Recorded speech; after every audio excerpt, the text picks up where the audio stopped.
Hello and welcome to the DrivingMaul show. Hi, I'm Paul and I'll be your host this evening. And yes, in the on the show tonight, we'll be having a look at the Bledisloe Cup. We'll talk about the Rugby Championship. There's been some Rugby World Cup qualifying going on. Also, there's been a whole bunch of re-signings and NPC returning, etc. And my guests this evening haven't been on the lockdown beers, so haven't given me those kind of views. So I'll probably ask them that about that as well. And joining me is Boa. How are you doing, sir?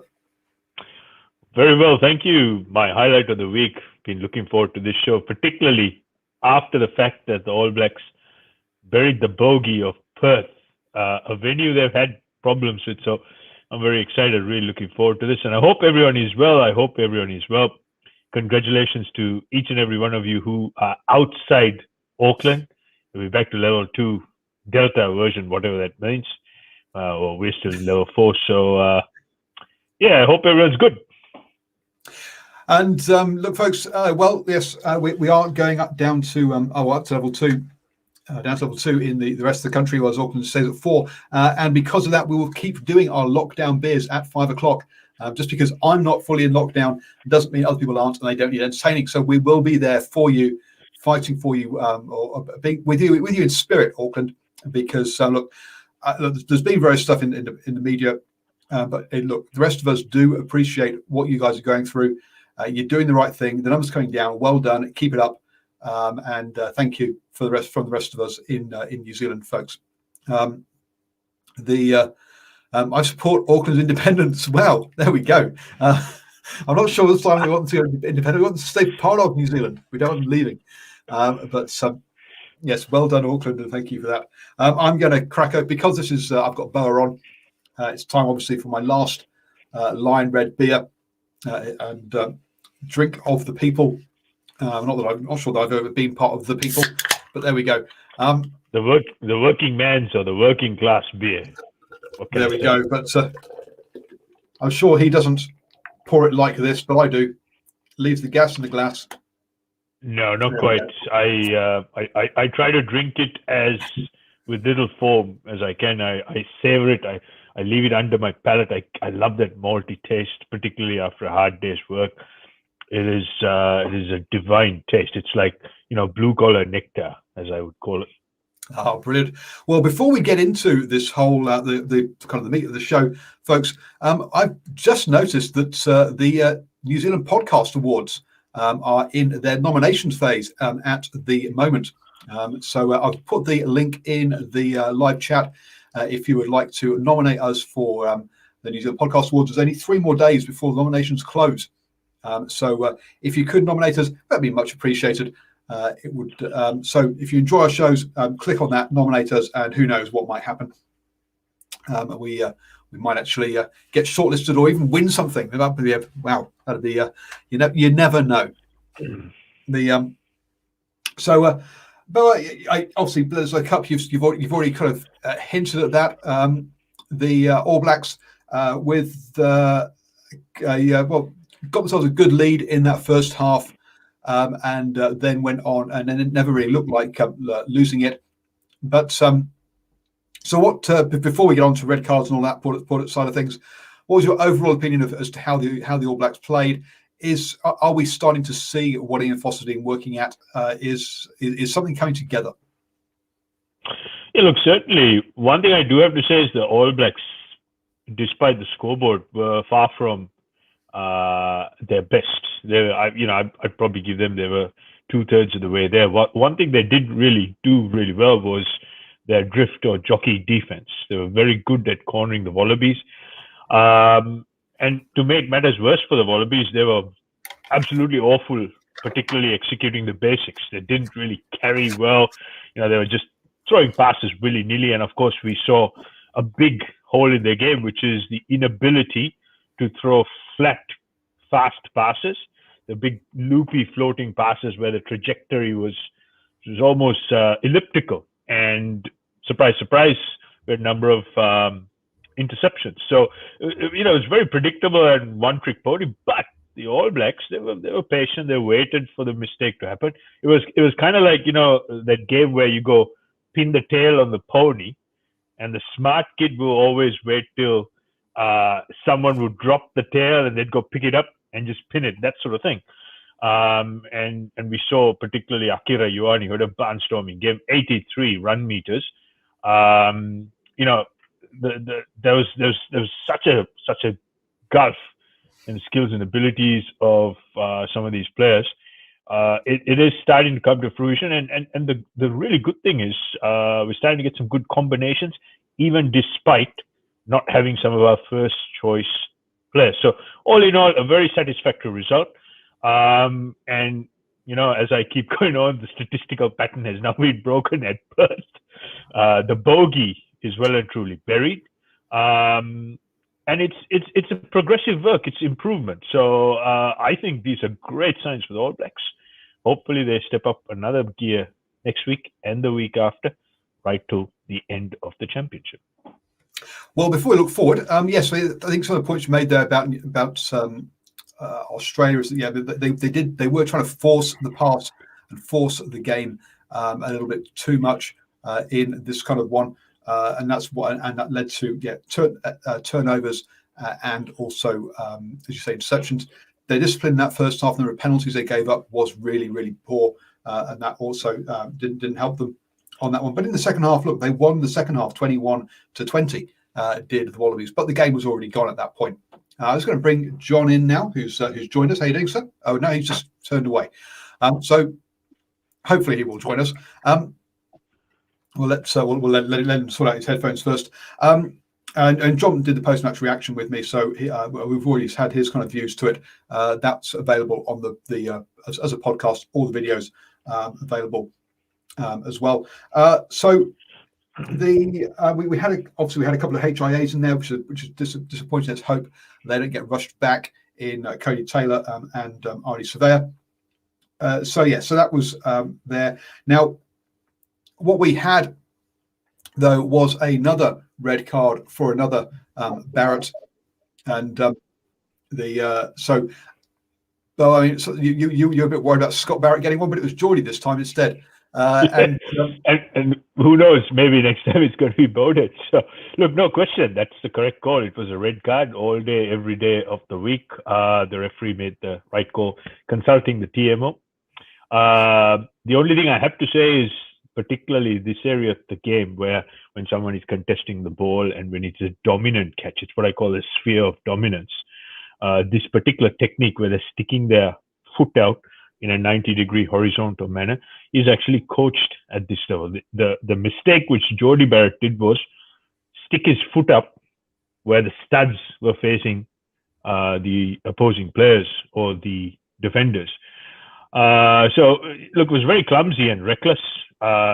Red card, correct call, but I'm not so sure whether the rule, the way it is interpreted, should remain the same. I think they need to look at it where players who are going up and players who are about to tackle, maybe we need to create some kind of vacuum around it purely on based on a safety reasoning, and that way we'll actually see people not sticking their leg out so that they could get that extra advantage whilst they're up in the air to get the jump on the defender. So yeah, no questions. Red card all day. The All Blacks have made it very clear that they're going to appeal it. So we'll wait and see how the hearing plays itself out. The hearing is in 51 minutes, or kicks off in 51 minutes at 9 p.m. this evening. So folks, that's why we're talking about it from that point of view. Good evening, John. How are you doing? I'm good, thank you. I'm just wondering how the All Blacks are going to appeal something that hasn't been decided yet. I mean, how do you? There's no. I mean, everybody. There's the things been written. We've got an argument for an appeal, or this, that, and the other. Now, I kept on looking for a ban or for something. I can't find anything, and they're talking about an appeal, and they haven't even had the hearing. Well, yes, okay, but so they believe they've got grounds to challenge the citing. Is what they're saying, and they say we'll know by tomorrow, folks. So do join us at the 5 p.m. Lockdown beers and rugby chat tomorrow. We'll tell you what that result is, and we'll discuss that result. But yeah, I think we're all on the same page that it was red. that. Yeah, look, he overbalanced himself. It wasn't. It was reckless rather than malicious, as we saw with another one. Stupid. Yes, it was stupid. This is not what you want from a test match level player, to make that kind of stupid. It's a stupid mistake. John, I agree, but one thing I have to say is this is the technique which is being coached at the elite level. So I think that is the part which needs to be looked at, much like they don't coach this. They coach this. They don't coach that. That's the part that will get you called out by your captain and your teammates. I said, where is your mind? What on earth possessed you to flick your foot out? You know, it's a one, and then a second. It's this step that's the problem. And in all the years that they've been coaching that thing, I've only ever seen it done twice, and both of them have resulted in a red card. So that is correct. I think, you know, putting a studs up is the problem here. But again, coaching the whole idea of extending that extra foot where you go on a 90-degree angle with your knee forward, that very action can actually result in a knee to the opposing defender's head. So I think that entire rule and that part of the game needs to be revisited by game development. And I think maybe that part of the game needs to be completely either taken out of the game, or when a player is up in the air and that player is so dominant, there has to be a sphere or some area where the defenders actually can't come and encroach, purely from a safety point of view. So I think this needs to be looked at by WR, and you know, it'll be interesting what the feedback is going to be. Yeah, we'll see how it all pans out. It generally takes something like this, a high profile game with what a tier one team for the laws to change. We've seen the law change when England have come across laws that they get confused by, like Italy not contesting the ruck and things like that. So there's no ruck, and therefore the laws change. So look, we'll see what happens on that side of things. I'm not going to go too far down that rabbit hole, but yeah, red it was. I think we're all expecting a ban of some sort for Geordie on this one, not of the 6 weeks that we saw in Super Rugby a couple of years ago, because that one was a deliberate kick out looking. Yeah, but that's something. There he turned himself and kicked like kung fu. Yes, right. So that was very. You could see he looked at the oncoming player, turned sideways, and kicked out as if he was going to do the Bruce Lee. So that's the other current people are looking at as a comparison. Say that was 6 weeks. I'm not expecting anything like that. 2 to 3 is probably where we're going to be at a guess. But let's just wait and see. But the thing that concerns me is if I was an All Black selector, is we at this very highest level, you keep on seeing Barrett make stupid decisions under pressure. And in this case, really up on the scoreboard, not even inside his own 22, comfortably outside the red zone or the danger zone for the All Blacks, and making silly decisions. And what they're looking for in a fullback is somebody who stays calm and keeps a level head. And there's just too many of these instances where, for all of his talent, it's like he gets a brain fart and he does these stupid things. Well, and likewise, if I can just add to this, there's so many areas of the modern, particularly the professional elite game, where we need to make changes. And I'm not going to nitpick on particular players, i.e. the tackle, going high, chest on chest, crest on crest, dipping late, the gator roll, particularly in the breakdown. So, you know, these things are actually actively coached. So this whole, instance where Barrett stuck his foot out has actually highlighted this, and there needs to be a wider discussion so that we completely take this out of the game. You see, the thing about putting, just a last comment, the practicalities of playing that position and doing that movement. If you jump and you do this to take the ball, you expose your torso. For all the fact that rugby has legislated that you cannot make contact with the player in the air, your instinctive reaction as a human being when you do this and you expose your rib cage, right, like that, is to lose focus on what you're doing up here. So what that's doing by raising your knee, obviously I can't quite show it here, but by raising your knee, you bring yourself into a protective position to protect this front part of you where somebody's coming to tackle you. Now, you know you're not supposed to be hit in the air, but it allows you to create some ability to focus here, right, while you're going up to take it, or you're going up to take it like this, hopefully with your knee together, and you're exposing all of this.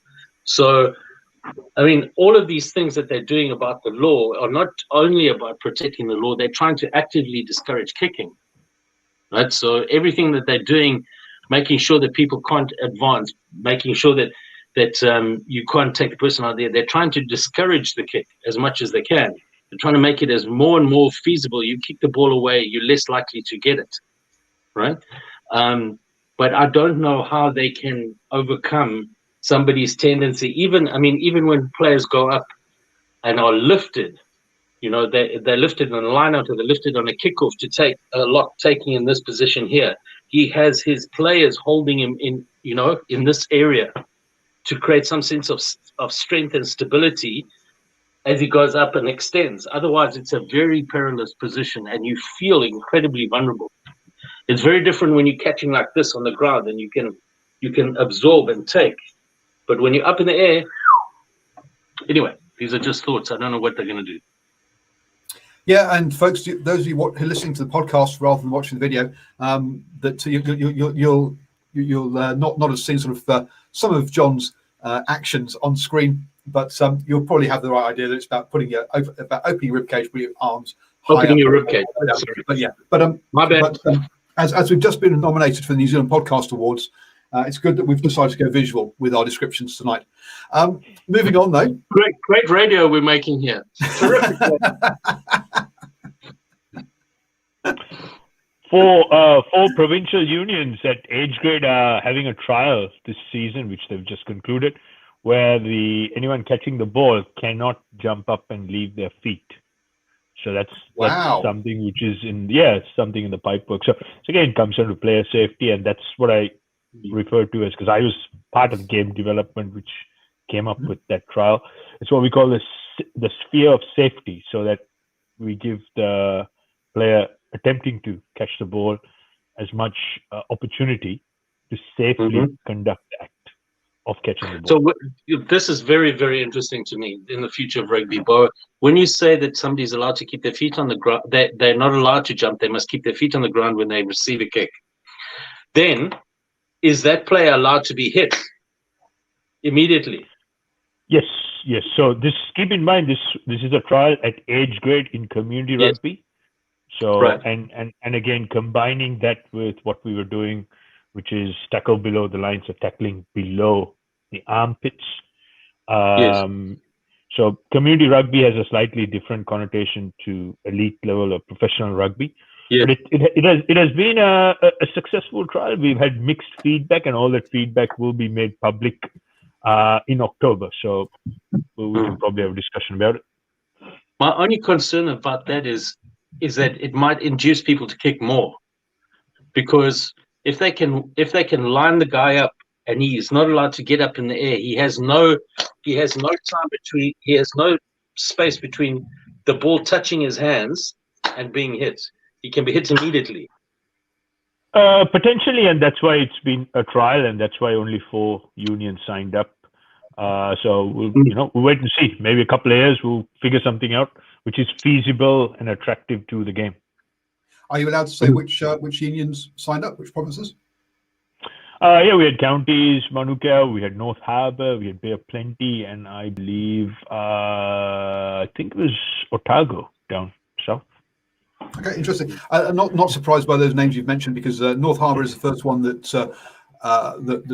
got rid of the that made sure rugby was about enjoyment rather than competitive at the junior grades. So North Harbour, one of the most progressive team unions from a laws point of view in New Zealand, folks. Counties Manukau, one where they've got a brand new, they've had a new CEO in there, has been in there for about a year and a half now, has also been, is again looking at how he can change things and how they can improve things and grow things. And again, Bay of Plenty, if you remember, this is the province that actually joined Global Rapid Rugby with their Chinese collaboration. Shows you that, yeah, again, we're talking here about some of the more forward-thinking, progressive unions that are prepared to try new things. Unlike some of the more traditional unions that perhaps wouldn't, who are a bit more resistant to change. In those ones. Talking of NPCs, since we're on that provincial rugby, we'll come back and talk about the Rugby Championship later. But it has been announced today that with the return to level 2, that provincial rugby will be, or that community rugby and etc. will be allowed to take place under level 2.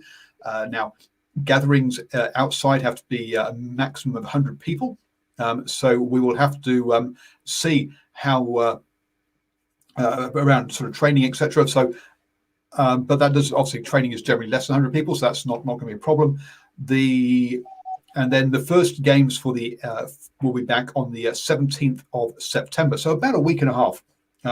We initially thought it was going to be 2 weeks, but it looks like they've gone for they've looked at rounding that up and saying, yeah, a week and a half is effectively 2 weeks. So we'll allow that that's okay. So the NPC will start then. Because we already had fixtures scheduled for the NPC. The Heartland Championship will also kick off then.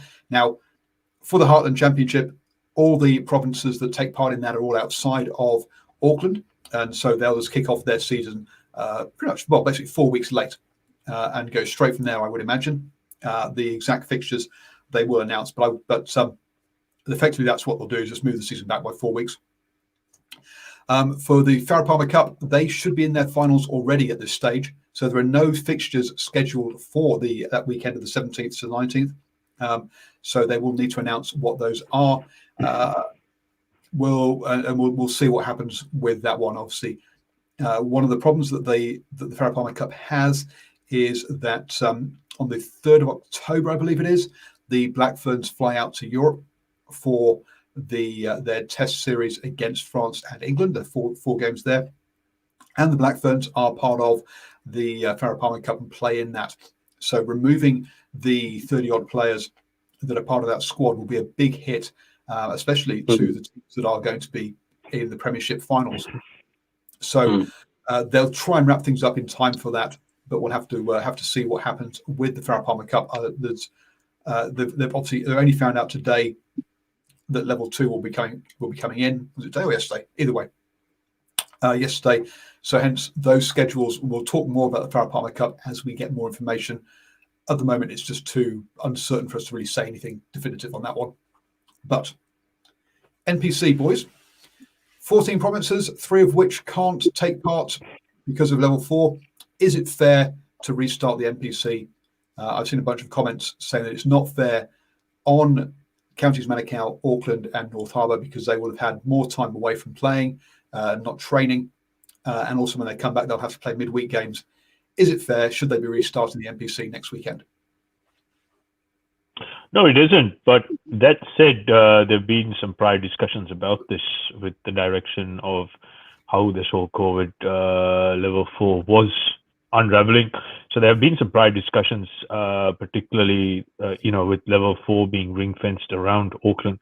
So the 3 provinces, obviously Harbour, Auckland itself, and Counties Manukau being the 3 unions which are disadvantaged.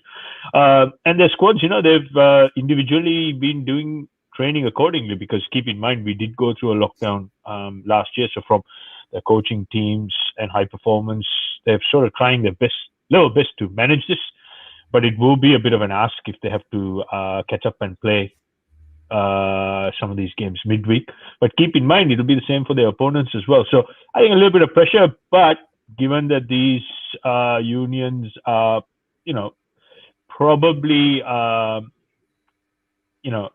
resourced better to prepare for such a scenario, it's not going to be too much of an issue. But I guess there's going to be a divided opinion on this. The diehards from the province will be like saying, no, this is just, they're setting us up for failure. And I can already hear, particularly some of the Auckland diehards will be writing up all the excuses. But look, that's just the reality of it, guys. We just got to deal with it. But talking to most of the coaching staff, they're going to roll with the punches. So encouraging signs. And I'm just glad that the rugby is, going to start again. John, have you thoughts on this? I think for many of the administrators, their hands are tied by financial realities. There are contracts in place. There's money that's going to be lost if they can't meet the commitments that they've made to produce programming for the yawning maw that is satellite sport. They need multiple channels of 24 hours a day worth of programming. And part of that slate that they've looked to create is created by rugby, which not only, remember, is broadcast live, but then is repeated many times during the week. So basically the unions and the New Zealand Rugby Football Union has committed to producing content of so many hours per week that they can run on these channels. And the money that comes from those contracts is, really the essential lifeblood of the game. It's far more than the subs at club level. It's far more than the ticket sales. It's what pays all these salaries. So it what covers the costs. It allows the fields to be cut, etc., etc. So it's vitally important that these games are played, and that's why they're going to proceed without Auckland. And if Auckland is not out of lockdown before the NPC is finished, well, then there'll be a champion crowned without Auckland in it. But that's the reality.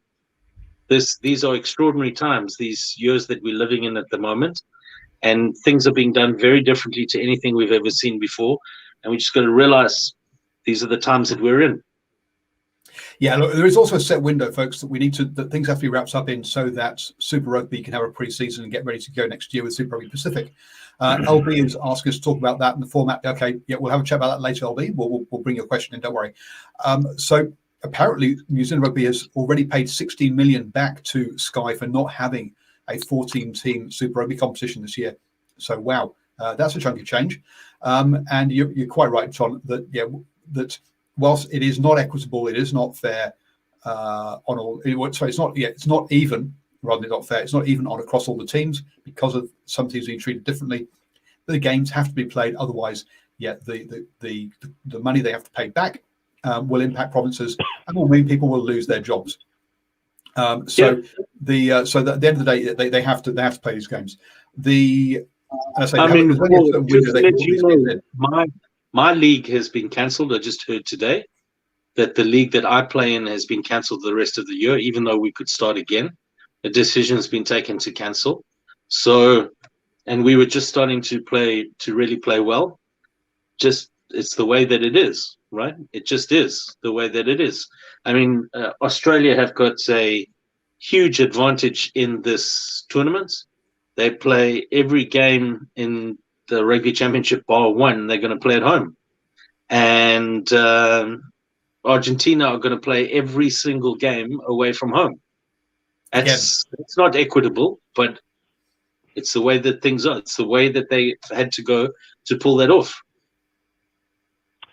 Paul, just with the NPC, one note I have to make is particularly with sides like Auckland, this will be a good challenge and opportunity to give some of the wider squad players an opportunity as well, because if they have to go midweek and weekend and if they're front up. So, there are positives, and I know Auckland has some quality talent. There's a couple of my guys who I've coached at junior age grade who played club premier and now graduated to NPC level. So I think there's some real positives as well, and also guys like Roger Tuivasa-Sheck coming into the side. This will really test these squads who have to back up after midweek. And given that Roger has got plenty of experience being on the road and playing in challenging conditions, he could utilize some of that experience. So I think all in all, there's some real pluses as well as a few minuses. But the reality is when you're a professional rugby player and involved in a professional fee-paying entertainment league, tough. You just got to rock up and do your thing.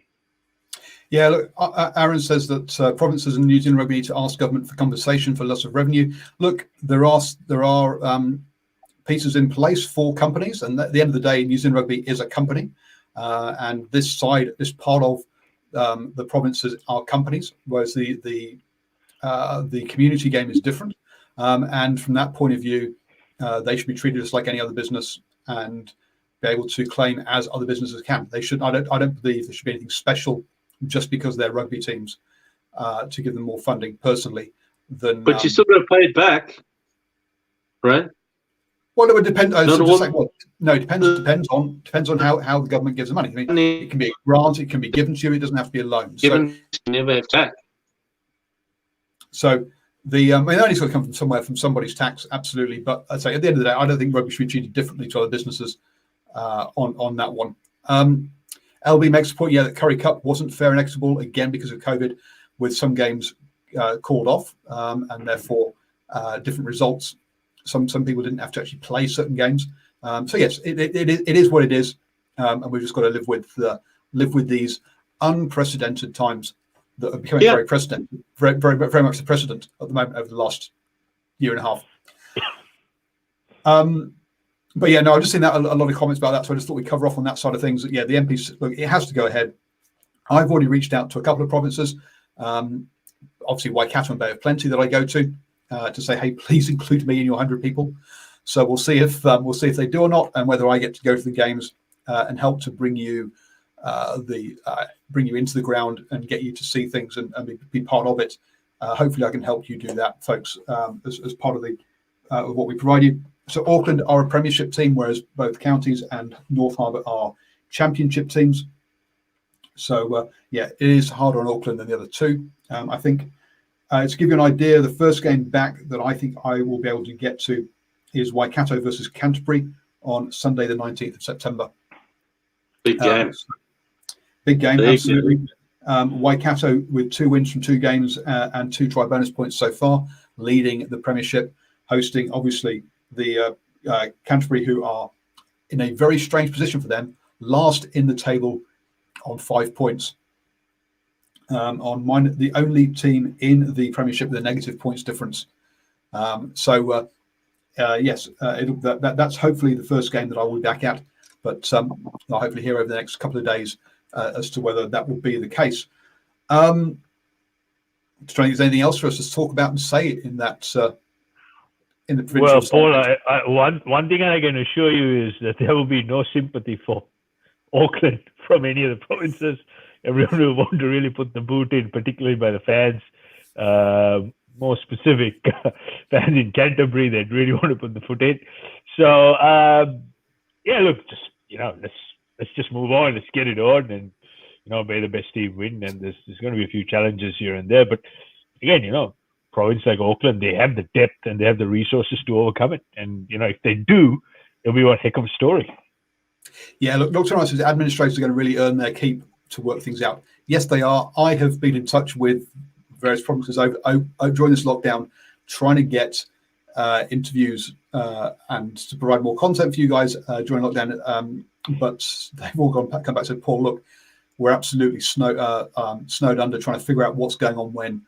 We just don't have time, sorry, to commit to come and talk to you. So one of them has suggested I get in touch with them about a week and a half's time to see if they'll do it, see if things have calmed down a bit, so that we can learn and talk to them about what they've had to go through during this lockdown, and we can understand what's been going on. So look out for that as a Driving Maul special coming forwards. Trying to talk to these sort of people about to give you an idea as to what it's all like going on there. I've got to say thank you to my supporters, folks. You have allowed me to buy myself a portable monitor that my screen's frozen because I've gone and unplugged it. But thank you everyone for that, because that means that I can now, at some provinces, the grounds don't have big screens, don't have those facilities available. That means I can now actually watch a game and have replays. So thank you for that. If you would like to become a supporter and help me with the tech that I need to bring you this kind of content and coverage, then head over to patreon.com/NZ Sport Radio. It does mean the world to me. Thank you so much, folks, for supporting me. It's much appreciated. On to the Rugby Championship then, I guess. Before we do so, though, Boa, why is it all dark behind you? Why are you sat in a dark room, hidden away from? It's All Black supporter. That's why. Well, no, we've had some stormy weather, and where I live particularly is right on the edge of the water, so we're a little bit prone to having power failures. So I've got the generator running on the outside, and I've just got this strobe light in front of my computer, trying to preserve energy and get maximum productivity from lighting. So that's the reason. But then again, something different kind of gives you this Friday the 13th studio effect. Where this guy in glasses, and as you can see, I've grown a bit of a beard. I haven't shaved from day one since being in lockdown level 4. So it just gives a bit of a different feel. But that's the reason we've had some really stormy weather here. And a few houses where I'm living, we've actually been cut out because had some slips and some floods. So that's the reason. There you go, folks. We can lose power. We can look at the lengths we go to bring you shows. And hence, click on nzpodcastawards.com, nominate/nominate, and nominate us, because we take the extra mile to bring you the show every week at 8 p.m. on a Tuesday. There we go. So yes, the Rugby Championship. Now look, I'll be honest with you. To me, it feels like the Rugby Championship is kicking off this coming weekend. I know we've already had 4 games, but with them being in 2 games each, 4 games. The South Africa have played Argentina twice, and we've had the 2 Bledisloe Cup games. So 4 games whilst John's wiggling 2 things at me. You thought I was talking about the games. Yes, there was a really good picture I saw on social media, which said, "I signify good things. I'm number 1. I'm the ring finger where people put rings for commitment. I'm the little finger which we use for special promises." Oh dear, the little finger. So the onto the Rugby Championship then. You say it feels like it's probably kicking off this weekend because the games are happening on the same weekend, and also having the Bledisloe Cup game before the Rugby Championship rather than afterwards as normal has given these first 3 games with Australia a different narrative away from the Rugby Championship, which I think South Africans haven't really appreciated with some of their tweets and comments on social media. But I mean, John, as a South African, has it felt like the Rugby Championship's already been going, or does this feel like the new start for you as well? Well, South Africans have a very dim view of the Bledisloe Cup. They tend to view it as a wannabe competition. They probably have a little bit of a point. If one country holds it for 20 years in a row, it's not really much of a competition, is it? And so far as South Africans are concerned, if administration is anything like it should be, anything approaching competent, they feel that South Africa and the All Blacks, that's, that there's only a World Cup final is a bigger game than that, right? So it does seem like the first 3 games were a little bit like clubbing baby seals in some ways. Some of those Australian players looked a little bit like deers in the headlights at times, and looked out of their depth. Not that they don't have potential, but certainly not of the sort of hard-bitten, gnarly opposition that the All Blacks will probably even find from the Argentinian forwards. So Yeah, I think that in many ways we're coming to the business end of the competition right now, because it's really going to come down to a trade-off, depending on how South Africa goes, of course, against Australia. South Africa's got this bad habit in the past of having their gaze so firmly fixed on the All Blacks that they don't pay enough, I would say, disrespect to the Wallabies and put them away properly at times when they haven't been that strong.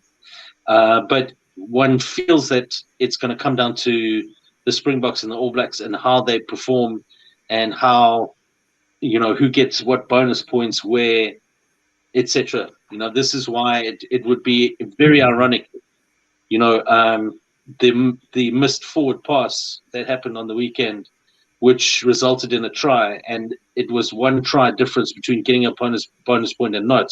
If it winds up that not looking at the correct pass when asking the TMO to go back leads to a bonus point, and that it's won by 1 point, then there's going to be all sorts of cuck that goes on around this whole decision. But yeah, it's a long-winded response to your question. It does feel like something exciting is kicking off this weekend.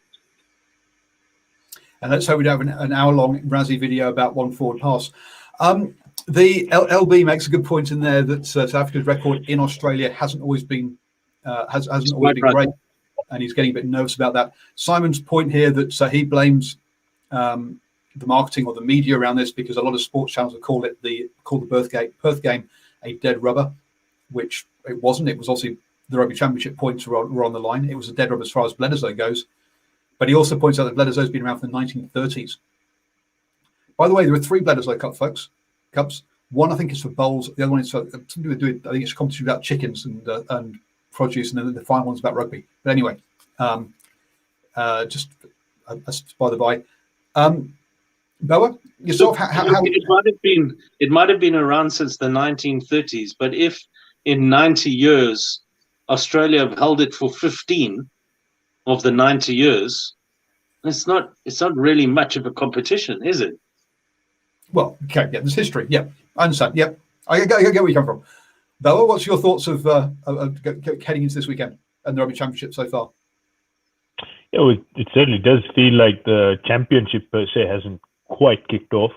Particularly because it was a bit disjointed, and then we had COVID, and then obviously we had this incident in Auckland, Lindmore stabbings, and and then particularly last week, I have to admit, after a long time, majority of this country, their mind wasn't actually on the rugby itself, and I mean, on the day of the game, pretty much everyone tuned in and obviously watched the game, and it was a welcome distraction.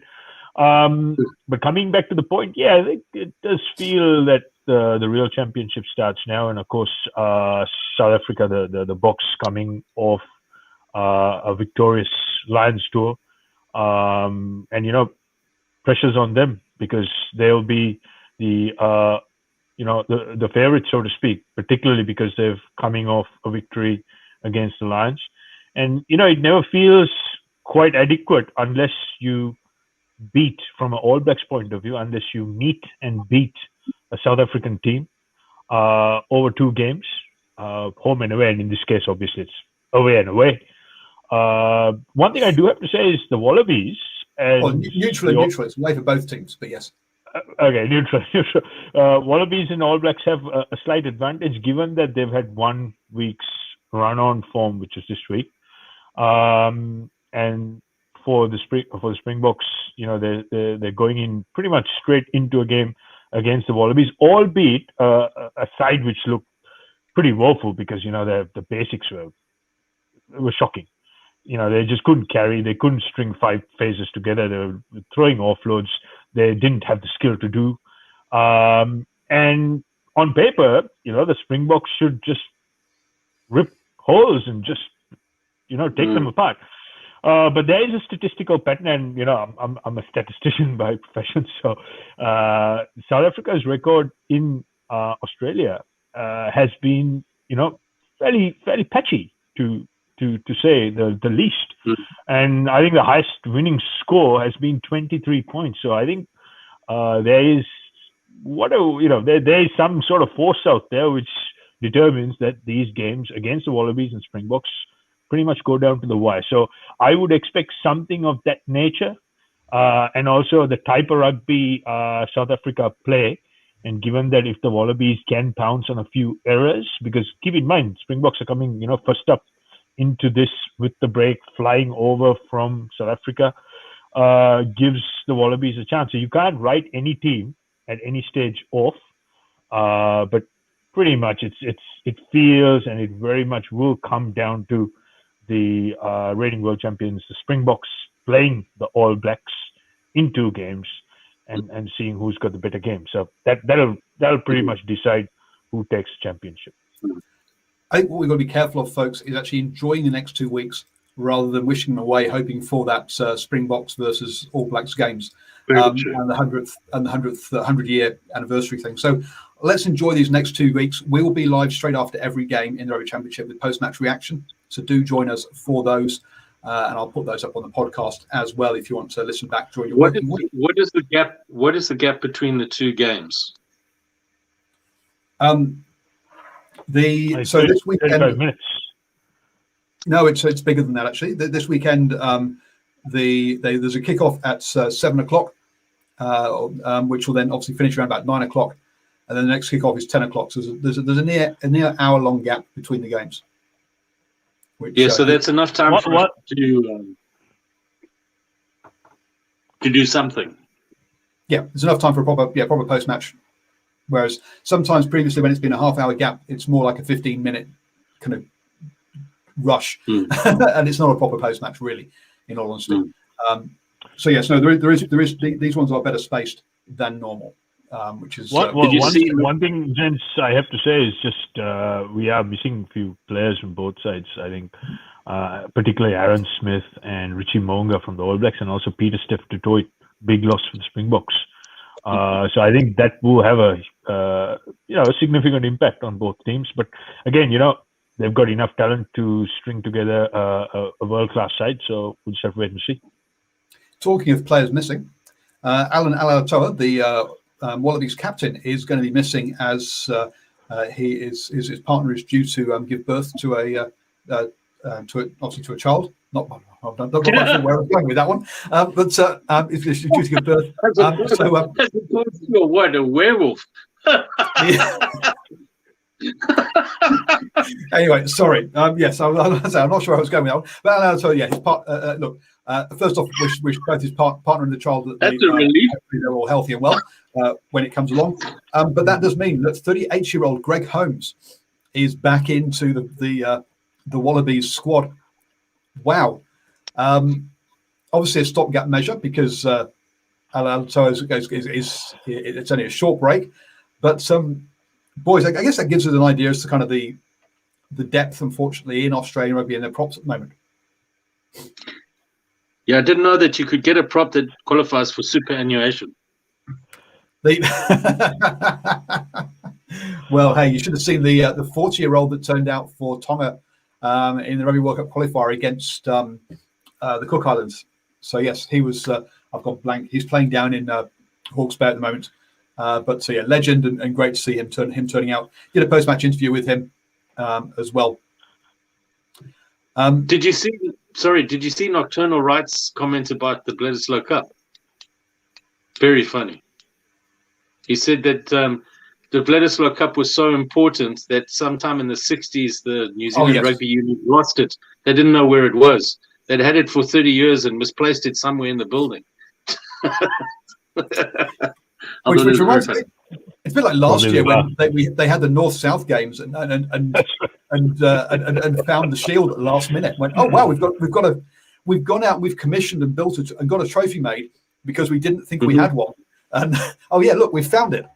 Yes, it's kind of amusing as to where these trophies end up and how many trophies they've got, which gives you an idea as to what they've got lost away in the archives. Greg Holmes, I have to say, I mean, my most vivid memory of Greg Holmes was, I think it was 2010 or 2011 when, funny enough, the Wallabies, they beat Springboks. It was a big win. I can't quite remember the score. I think he smashed through a few guys and scored a amazing try. But that was when I actually had hair. So it's been a long time, and I had no gray hairs either. But yeah, look, I do feel for the Wallabies. They are pretty much clutching at straws. I mean, he's been, his retirement days, he's been playing out at I think it was Exeter Chiefs, and then he was at the Western Force last year. So yeah, good luck to the Wallabies, because against the world champions, they're going to need it, particularly in the scrummaging department. So I think the writing is on the wall for this game, and what can I say? Yep, and Nocturnal Light says, didn't England have Paul Rendell, who was 39? No, he was 37, and that was also back in the amateur days, folks. I mean, come on, this is a bit different now. That was back in 1991. So yeah, look, the game has moved on since 1991, and getting players at that kind of age is unusual nowadays. Anyway, we need to go back and have a chat about LB's comments around the Super Rugby format, or Super Rugby Pacific format. So he says, and now remember, this is him talking, not myself. Can we talk about the shambles that Super Rugby is going to be? A whole season go to from 12 teams to 8 for the finals. Teams only need 4 wins to make the final. Might as well just watch the finals. Now, look, having the 12 teams and bringing in Fiji, Drua, and Moana Pacifica is a good thing. I know a lot of people are saying that, look, you've got 11 games and then 3 extras, which means that it's not going to be, they haven't all got the same and an even draw. That's true. But again, it's finances, folks. Teams need to have 7 games, 7 home games, to create enough ticket revenue to pay for the franchises, to pay the players. So live with it. The NRL and the AFL both have uneven seasons as well, and people don't continually moan about that. So from that point of view, I don't have a problem with that piece of it. I heard John go, agreeing. Bowie, you're on the same page there? Yeah, pretty much. I mean, look, the reality is, you need teams to play each other. And adding to Pacific Island teams, particularly in the Drua and Moana Pacifica, will bring that edge of entertainment. And it's by and large, it's entertainment. People want to be entertained. That's why they watch Super Rugby. So whether you like it or not, from a commercial perspective or a model to work, and you rightly pointed out, they need a certain amount of home games so that, they can sell their tickets, to sell hot dogs, get the sponsors happy, corporate boxes. And, that's what keeps the world going around. So, I mean, if it was just purely about competitive sport, then, you'd probably want to pick out the top 4 New Zealand franchises and play each other. But, that's not feasible. So I completely understand why they've gone down this model. And also, we've got to give Drua and Moana Pacifica a bit of a chance as well. And, who knows? They might come up with a bit of a surprise. And let's not pass judgment on them just quite yet. On that note, folks, I listened to the hour-long Fiji Drua media conference last week and distilled it down to 9 minutes for you as a supporters special. So that's available to supporters only. You can get that over at nzsportradio.com. And one of the comments that they made there is that their target in year 1 is to make the finals. Now, that basically means they've got to come 5th from last, because 8 teams out of 12 go through to the finals. So more than half the teams make the finals. Now, again, someone's saying that and that's part of LB's comments there, that he's saying, look, you might as well just watch the finals. The rest of it's just making up, just wasting time. Now, to a certain degree, yes, you're quite right. But also what it means is that all the teams who should make the finals, no matter what their draw is during the season. So say, for example, a team gets the Crusaders, the Blues and the Chiefs, or the Blues and the Hurricanes as their 3 extra games. You should still make the finals if you're good enough. you're just not going to make you miss the finals. So it removes the unevenness from that piece. And again, it also importantly makes sure that there's going to be an Australian team in the finals, which we need to have for TV interest. Otherwise, Stan Sports isn't going to buy it. So basically, again, sure, there will be probably one or two teams that don't deserve to be in the finals, but it makes sure that none of the teams that do deserve the finals will miss out. And I'm not really that worried about. Again, it gives me an extra round of rugby, so I don't really care. Boys, do you think the 8 out of 12 to the finals is a bit of a joke, or you're happy to live with it as well? Go, John. You can start this one. I think we need to realize that these decisions are not being driven, and they haven't been driven for a long time, about what's best for the game. They've been driven by money. And 8 teams going through to the finals means that you have more games. You have more games to sell as a product to the television stations, right? So you have more playoff games, means more money, more revenue. And that's why you have 8 teams in. I mean, they can say as much as they like about ensuring that an Australian team is through and this and that, the other. The reason is they've gone through exactly the same thing in the NFL in the United States. After nearly 50 years, they've gone through to a 17-game regular season after being many years at 16. And why did they do that? More money. Just as simple as that. They can sell a whole lot more tickets at the stadium. Each team has got an extra game. And then they also added extra playoff games on top of that. Again, more money. These are money spinning matches, and the decision to go for them is to generate more cash. Yeah, look, it's salesmanship 101, isn't it? I mean, soon as you say, new and improved Super Rugby. I remember it was Super 8s, Super 12s. Some fantastic competitive games. The first Super 12 game, the Sharks, the Durban Sharks from Natal played the Blues, 1996 Eden Park. Amazing game. So look, and particularly emerging markets and existing markets like Asia and in South America, getting a team like the Fijian Drua is a masterstroke, because particularly in the Asian market, soon as you say, look, they've got a Fijian team, that's what they want to. That's what they want to see. They want to see the ball being thrown around, play some exciting, reverse scissor passes, big hits. So, this is a cash cow. You got to milk it for all you can. In the perfect world, like for example, the championship, it would, if it just came down to quality, it would be 2 teams, right? But the reality is, we need games. We need to sell this. We need to milk it for all we can. Otherwise, it's not sustainable. It's not going to be a long-term prospect. So, look, you got to try these new things, and give it a couple of seasons. We'll figure out what the best format is, and hopefully these new teams will improve. And keep in mind, some of the Australian franchises might actually have some competition with the Drua and Moana Pacifica. So it's going to be interesting. This might actually see a bit of a shake-up, because keep in mind, the last time the NRC competition in Australia was won by the Fijian Drua. I just want to point out here is, I'm not saying that I agree with it. I'm saying this is what is driving the decisions.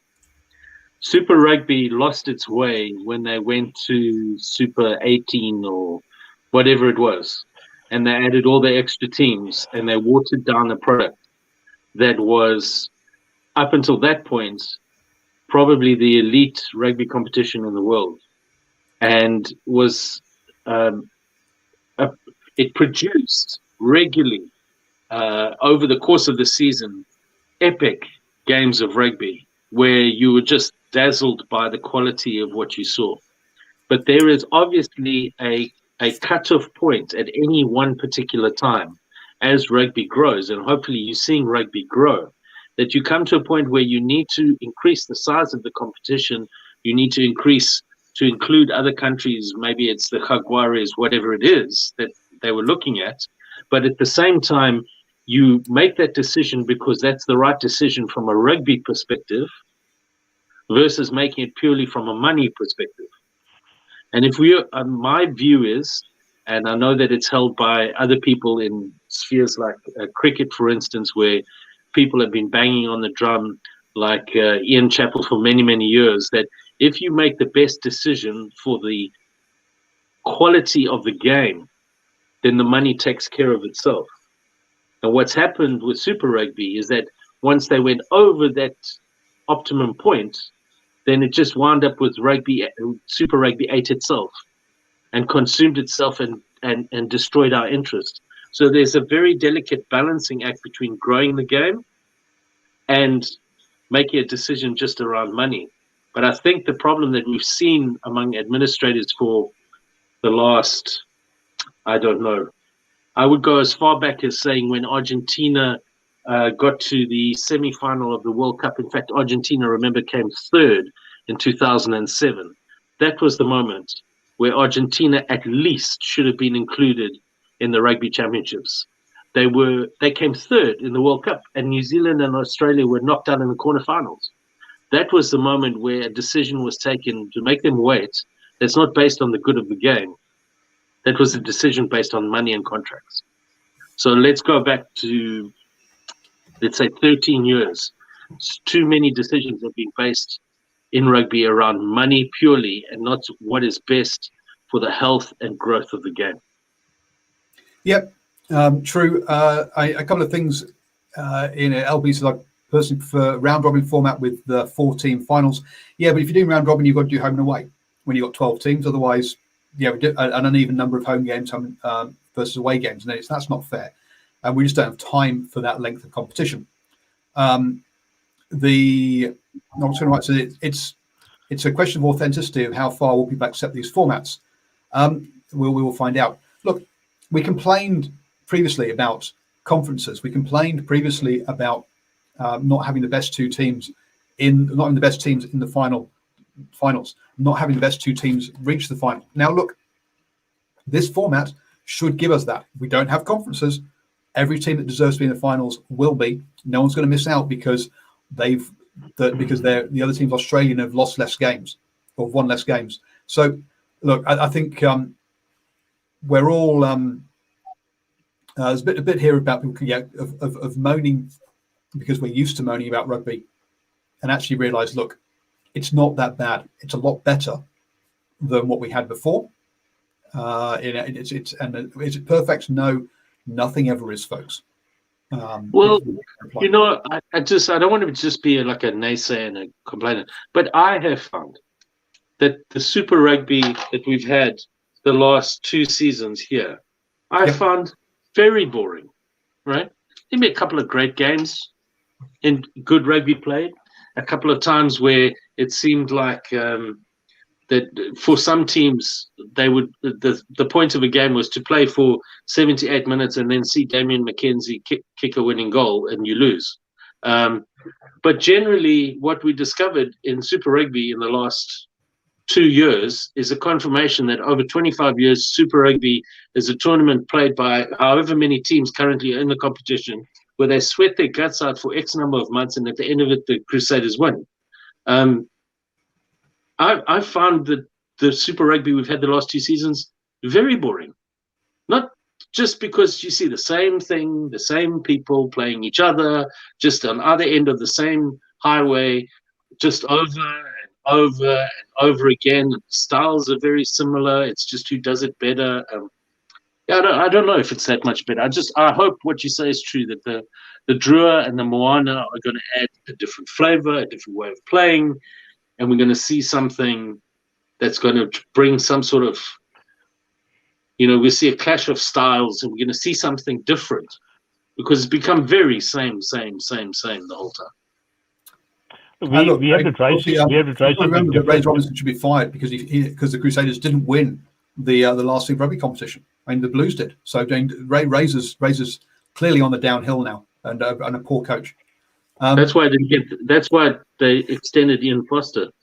Well, look, if it was all about rugby, the good old Super 12 format where we have the 5 New Zealand franchises, the 4 top South African franchises and the 3 top Australian. That's probably the way to go. But, we need a bit of innovation. We need something different.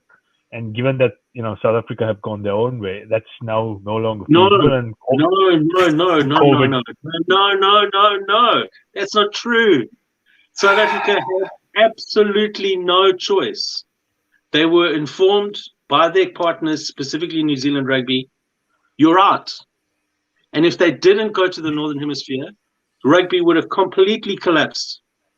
And it has been an absolute stab in the back and kick in the guts at the same time to the Cheetahs, who were doing very well and sitting on top of their log when their tournament was abandoned with COVID, right? And then they were gone because they had to make the 4 biggest franchises survive. So there was no choice for South Africa. If they didn't go to the Northern Hemisphere, Mars was not available. I knew I would get the response. Anyway, look, Super Rugby was dead anyway. COVID was merely the straw that broke the camel's back, and South Africa were going north, whatever. Now, the steps there might not have been as clean as they should have been. No.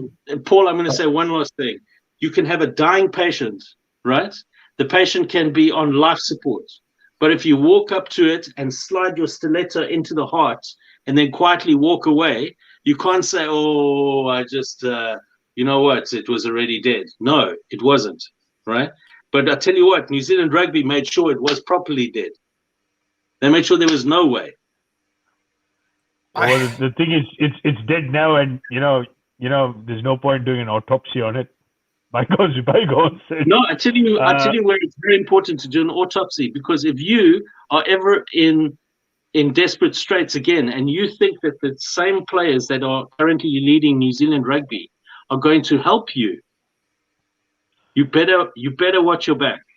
That's the autopsy that everybody else in World Rugby, whoever's running Moana and Drua and Australia, and whoever gets into a relationship with the New Zealand Rugby again, they better watch out, because if they did it once, they will do it again. I will agree with you that the New Zealand Rugby looks out for itself and doesn't see the big picture totally. And we've seen that from some of the comments that have come out of Rugby Australia, who feel that they've been strong-armed into or forced into competitions. But we've said on this channel several times that New Zealand Rugby needs to understand that it needs Australia and Australia needs New Zealand Rugby, because without that, New Zealand Rugby is dead. And you're quite right that the rest of the world isn't happy with New Zealand Rugby at the moment. The reality is NZR know they can call the shots, and they just do it anyway. So all they're doing is looking after themselves. I'm not saying it's right or wrong. What I'm saying is stating the fact on what their modus operandi is. Please understand, it's not the All Blacks. It's not the All Blacks. Yeah. We're not talking about the All Blacks. Even, I can tell you, even in South Africa, the All Blacks are incredibly respected. And South African fans would like to see the Springboks play the way that the All Blacks do, right? So it's not about the All Blacks. It's about the administrators. And there appears to be a world of difference between the administrators of 25 years ago, Sir Jock Hobbs, people who took incredibly foresighted and wise decisions about the future of rugby, and what is happening now, at least in the last 10 years. And there's a couple of players who I've been on the dais with and debated with that are very influential in rugby, which I don't want to mention in this kind of forum, where that kind of arrogance and don't even talk to me, I know exactly what we know what's best. Who are you?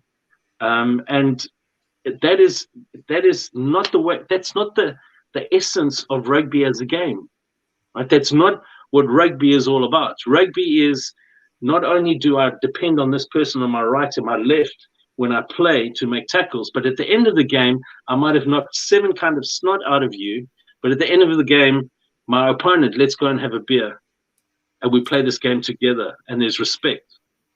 And John, I agree. Amongst players, yes, but historically, amongst administrators, that's never been the case. Simon points out that New Zealand, that New Zealand didn't cause issues for the Pacific Islands back in '95. We've had various countries try to tour South Africa during apartheid when they shouldn't have been doing. We've New Zealand Rugby deliberately didn't choose players of colour to tour South Africa where they would do so other places. So look, this is not just New Zealand Rugby administration. The RFU is equally bad, and we've seen and across all these things. So now whilst we can talk about respect, whilst we can all talk about respect, banging his head. Well, there is that. Well, yes, we can talk. Whilst we can talk about respect on the pitch amongst players, that has very rarely actually led to the same thing happening amongst administrators. Look what Brian Nicholson has said. Two completely different issues. And look, the reality is, particularly NZR and RFU in England, they're just being very ruthless about it. So they don't really care what the public opinion is, and they just go about their business because they understand they hold the ace. They've got the draw cards with their team, and they're just going about it. So, and I think people, as in the general public, they understand what's going on. And look, end of the day, it is what it is. It's comes down to corporate culture and the people who have the authority to make those calls. So that's what it comes down to. So I understand. I'm not saying that it is right, nor am I saying it is wrong, because it really depends on what type of business acumen or how you execute your business strategy you subscribe to. Some people will absolutely love it because they see that they're going to garner every cent they can in revenue. But of course, along the way, they're not going to win too many friends. But yeah, they just don't seem to care, do they? There was a comment. I will say it is wrong. Whereas but you look at Bill Beaumont. Bill Beaumont, who is the head of the of World Rugby, he, I think it was him. I can't find a reference to him. I'm pretty sure it was him. Obviously, ex-England captain, then wrote a book about his time as a rugby player and basically his life. It's called a biography, isn't it? And because of the amateur days, he was banned from all forms of rugby because he had a paid book that talked about him playing rugby. Which, so yeah, look, administrators have not helped the game since it started, to put bluntly. So anyway. I want to just point out I think it was Brian Nicholson, who had a very important comment there, where he said New Zealand rugby needs South African rugby. It's one of the reasons why they are so good. In fact, I think he said New Zealand rugby, there it is, New Zealand rugby needs South African rugby desperately. It's part of the reason why they are so good. And I will quote here Dan Carter, who I watched his interview. I was still living in South Africa before his final tests in South Africa in 2015. His last Super Rugby Championship game, he was playing at Ellis Park, and they had a whole interview with him on South African rugby, on South African TV, long interview. And Dan Carter said that playing Super Rugby games in South Africa was vitally important for the development of young New Zealand rugby players because it exposed them to the stadia, it's exposed them to the teams that they played against, the players, it exposed the fans, exposed them to the rugby culture and the whole country as a whole, right? And he said what that meant was when they...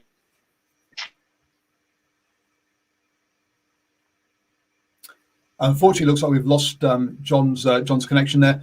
But look, I know for years that Australia has been wanting before COVID, Australia wanted to get a Trans-Tasman competition, and New Zealand said no. We need South Africa because it produces better players for us for the All Blacks. So yes, it's something that's been there. So it looks like we've lost John, unfortunately, through his connection. But hey, we've overrun anyway. Were there any final points, or can I wrap things up?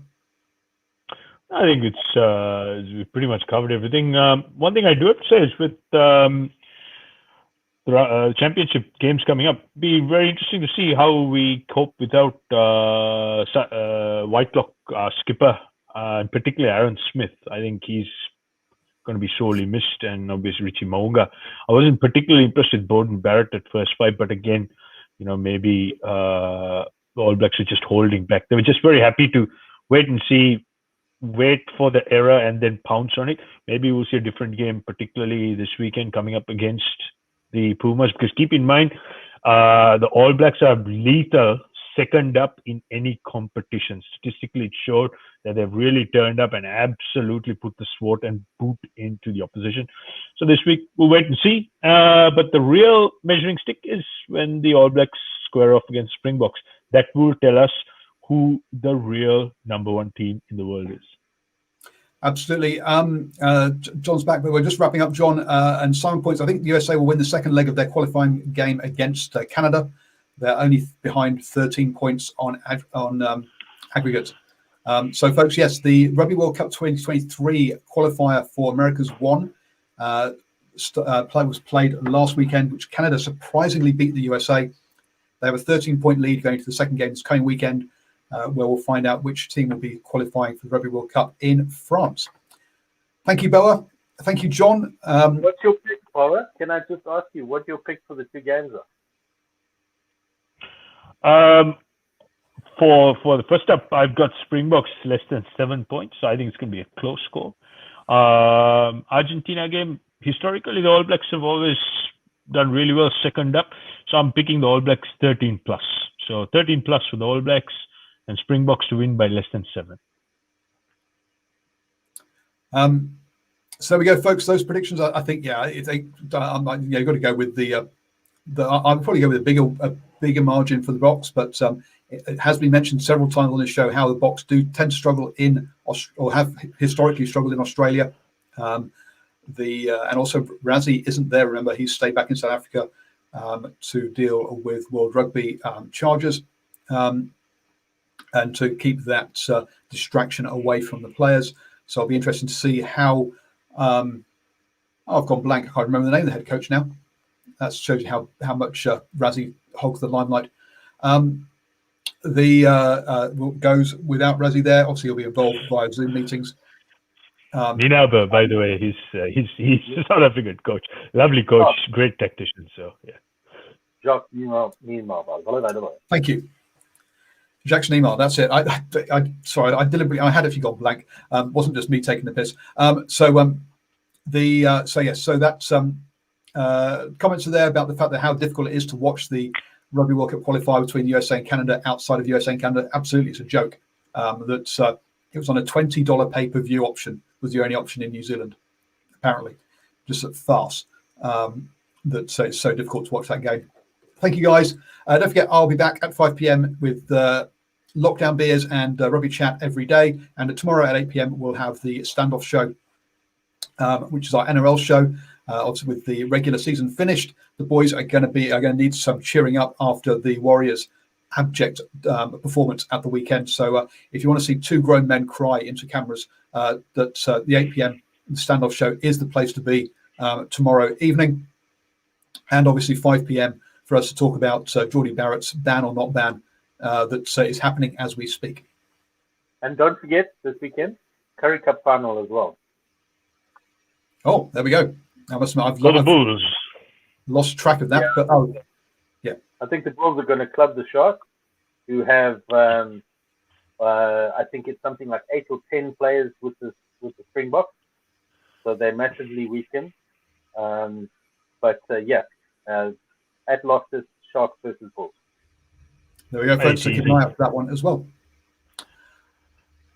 Good night.